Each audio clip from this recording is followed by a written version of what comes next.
is my instant match review to the Frankfurt 0, Tottenham Hotspur 1, Europa League quarter-final second leg, and the players are in front of the fans giving it everything. And those fans deserve this. Those players, maybe they deserve it a little less for their performances this season, but when it mattered, they gave their best performance of Ange Postecoglou's entire reign, and they showed that Ange is willing to tell them to go back to the wall. He is willing to tell them to work their nuts off, to keep a clean sheet. Bergvall hugging Pedro Porro. Bergvall was up and down all day. It wasn't pretty. It couldn't be pretty. But I'll tell you this. If I was a neutral watching that game, I would say I don't think Frankfurt are going to score the whole time. Spurs had them at arm's length. They had some half chances. And the winner was scored by Dominic Solanke, the man getting the most stick at the moment for not scoring goals. We won ourselves a penalty.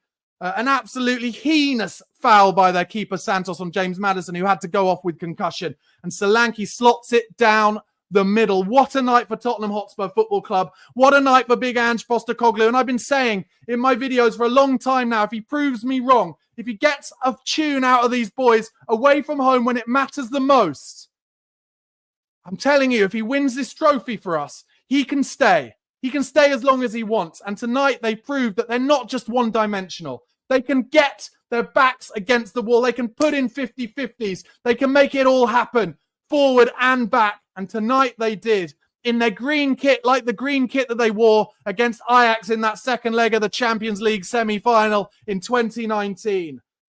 And Ange is hugging, so he's hugging everyone. The pressure release. The balloon has popped. He picked the right team.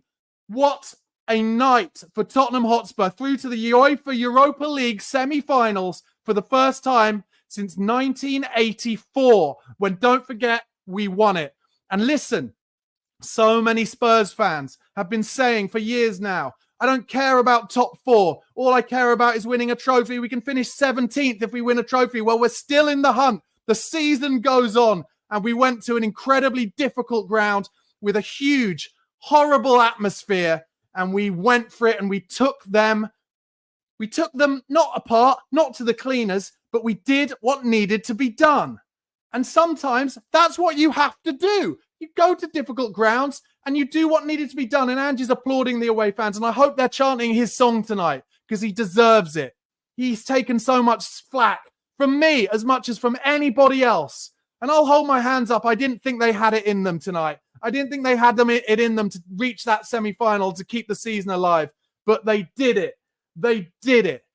Let me go through the performances tonight. Vicario showed strength, made one magnificent save with his feet when needed from a shot at the near post from about 8 yards out. Kept his clean sheet. He had a terrible weekend against Wolves, but he came back. He was clear-headed. He won some important crosses, came out and showed strength behind his back four. Pedro Porro, really excellent on the ball, cleared it when he needed to clear it, didn't try and do anything much. I should add, absolutely pissing down in Frankfurt tonight, making conditions even worse. And maybe that is another reason why Spurs did what we never see them do under Ange, which is if you're getting turned and you need to kick it Rose Z, you kick it Rose Z, and they did it. And that is how you play football. You can be attacking sometimes and you can be pragmatic at others. And tonight was a night for pragmatism, and they showed it. And the fans are going absolutely loopy, and rightly so.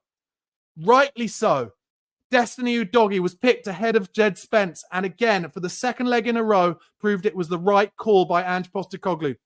He drove forward endlessly. He was strong defensively. And he looks fresh. He looks sharp again as they show Ange and Topmoller, the Frankfurt coach, congratulating Ange Postecoglou there. What a huge night for Ange that is. For once, I'm actually looking forward to his press conference tomorrow before the weekend game against Nottingham Forest, because he will be able to have some collateral when he throws it back at those people who've been having a go at him. Because he's shown when the team are there, when I said it, I'll get into the centre-backs with Mickey van der Ven. I've said it. I called for him to wrap Mickey van der Ven in cotton wool. He's literally done it. Only played him in the Premier League against Chelsea. And my God, what a player Mickey van der Ven is. On the ground, sliding tackles, winning headers, getting the defensive line up, making decisions. And he makes Romero a better player. And Romero had a good game as well. I'm going to give Van der Ven an 8. I'm going to give Romero, I would have given him an 8, but I'll give him a 7 because in the very last minute of added time, Romero had one of his Romero moments, charges out, gives away a foul, and allows them to get everybody up in the box, the keeper and everything. That's good to see. Madders and Ange with their arms around each other, showing there's no problems between them. So exciting that we're into that UEFA Europa League semi-final. Road to Bilbao. I've said to my girlfriend, if we get to the final in Bilbao, we are making a week of it. I've got some Man United fan friends. Are they still in it? Let's have a look at live score. I'll do it in a bit. But I've said we'll make a week of it in Bilbao if it's Spurs Man United. I believe Lazio and Bodo Glimt still drawing. That might have gone to extra time. So who knows who will play in the semi, but it doesn't fucking matter. What matters is we are through. 1-0. Who would have bet on a clean sheet tonight? Probably nobody. But we got it. We fucking got it. Really, really brilliant. Okay, moving into the midfield. Bentancur, again, showing why he's a Uruguayan international. He can play in that 6th role when he's really on it, when he really wants it. He sweeps up really well. He's a minesweeper. He gets in there for the second balls and he's calm enough on the ball to win it back and give it easy. Really good performance from him. I'm going to give him an 8. Bergwijn, I'm going to give him an 8 for just being a workhorse, up and down, and then driving forward. One occasion in the second half, drove forward with the ball, got through. Don't forget, this is Eintracht Frankfurt, who won the Europa League a couple of seasons ago. They've been there. They've done it. They know what to do. They have experience of it.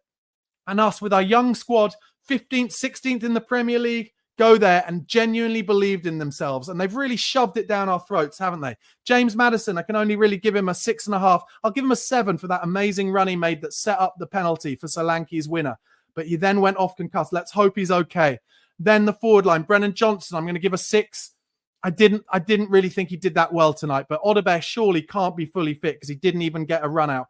Matthias Tell, for me, excellent. I'm going to give him an 8. Worked up and down, tried to take the ball outside his man, inside his man, when every performance we've seen him for Spurs so far has shown him just going narrow every time. He showed a different side to his play tonight, and that made the fullback think twice. And as a result, he had a great performance. He also got some really important early crosses in. I was impressed with him, and I think him playing ahead of Sonny helped us tonight. I know that's going to be a controversial one with a lot of you, but the reality is, brilliant, brilliant performance. Kulusevski, who came on for Madders after about 43 minutes, showed, I think, that he wasn't match fit, but some important play late in the game, keeping the ball high up the pitch, working hard, and it will only benefit us that he will be more fit when it comes to that semi-final tie, whoever that is against. Dominic Solanke, my man of the match, gets all the stick, shows his quality when the penalty comes his way. We don't make chances for him. That's why he doesn't score many goals. If we made more chances for him, he would score more goals. We gave him one chance tonight, put it down the middle. His work ethic, ridiculous. His hold-up play with his chest under severe pressure, ridiculous. Brilliant. I'm giving him a 9 out of 10. Absolutely excellent. And then just in terms of the subs, Kevin Danso came on with about 10 minutes to go. Got his head on a load of stuff, really important stuff. Listen, I didn't think we could do it, and we have, and that has kept this season alive. It's kept my life alive for the next couple of months. I don't mean literally. I just mean in terms of my enjoyment of being able to enjoy the last few months of this football season. Because Woolwich, fucking Arsenal, how they played against Real Madrid last night. It would have been a shocking week if we'd gone out, but we didn't. And Ange Postecoglou, I screamed at the end of the game, he lives to fight another day. He has shown us something different tonight. He brought on Kevin Danso in that last 10 minutes. And said he alluded when he came to Spurs like he'd never do that. Well, he clearly will. And he is pumped. They're showing on the sidelines how pumped Ange Postecoglou is. And listen, the reality is, if we did have that team out every single week and they put in that level of effort every single week in the Premier League, we wouldn't be 15th in the league. We'd be top 5, top 6 for sure. But we haven't been able to. And I'm going to say it again. Wrap Mickey van der Ven in cotton wool. Don't play him again until the semi-final first leg. He is the key. He makes us 25, 30, 35% better than we are without him. It is as simple as that. I won't hear any different. Sonny will be fit for the semi-final. Kulusevski will be match fit for the semi-final. Wrap them in cotton wool. The first leg, I believe, because of Chelsea, will be at home no matter what happens. And I don't mind it because I think being at home in the first leg as we were here keeps us in the tie, pretty much whatever happens. You can't see us getting pumped at home. And then in the away leg, maybe we'll have something to hold on to. Or maybe we can put in another performance like this. And Bilbao now is a genuine possibility. Let me just have a little look at what the scores are currently. Okay, Athletic are through. They beat Rangers.